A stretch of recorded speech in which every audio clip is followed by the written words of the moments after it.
Genocide in Gaza is sustained not only by the Israeli army, it is fueled by a vast network of billions of dollars and media influence stretching from the United States. Behind this system stand some of the wealthiest people in America. And one of the key cogs in this machine today is Larry Ellison, the owner of Oracle and one of the richest men in the world. Ellison has long moved far beyond technology. He is building an entire media empire. His structure is now set to control 80% of TikTok's US operations, while his son David leads the biggest merger of the year, Skydance plus Paramount, which includes CBS News, one of America's 3 major news networks. For the Ellison family, this opens the door to controlling what Americans watch and read, but this is only part of the picture.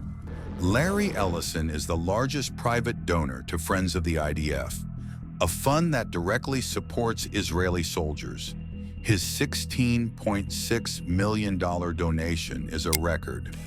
Ellison is close to Netanyahu, and American politicians have reportedly gone through his loyalty checks toward Tel Aviv. And here is what happens in parallel. After the Ellisons' takeover, CBS began shifting its rhetoric on Gaza. Their roundtables no longer include Palestinians, Arabs, or Muslims, only pro-Israel former U.S. officials. Into the newsroom, they installed Barry Weiss, an openly Zionist figure who calls reports of genocide propaganda. And she does not report to the president of CBS News, but directly to David Ellison. When a billionaire with these ties controls TikTok, CBS, and is attempting to buy CNN, this is not business. This is an information war. But Ellison is only one element of a broader network where money disguises war as philanthropy.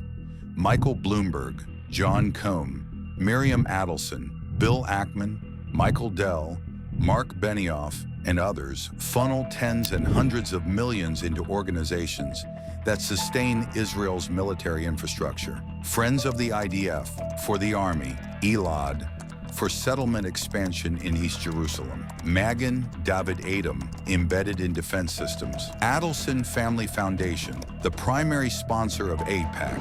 And AIPAC is the point where all this money becomes political power. Through its Super PAC United Democracy Project, billionaires effectively buy election outcomes and ensure that any criticism of Israel in U.S. politics is silenced. On the surface, this looks like philanthropy. In reality, it functions as a financial media machine that strengthens the blockade of Gaza, justifies airstrikes, and rewrites the news so that genocide appears as self-defense. And at the center of this mechanism today stands Larry Ellison, a man who simultaneously finances the Israeli military, controls major American media, becomes the gatekeeper of TikTok in the US, influences politicians, and shapes the information landscape. This is not charity. This is the architecture of war. Those who pay the money write the rules, and they pay with billions, while Palestinians pay with their blood.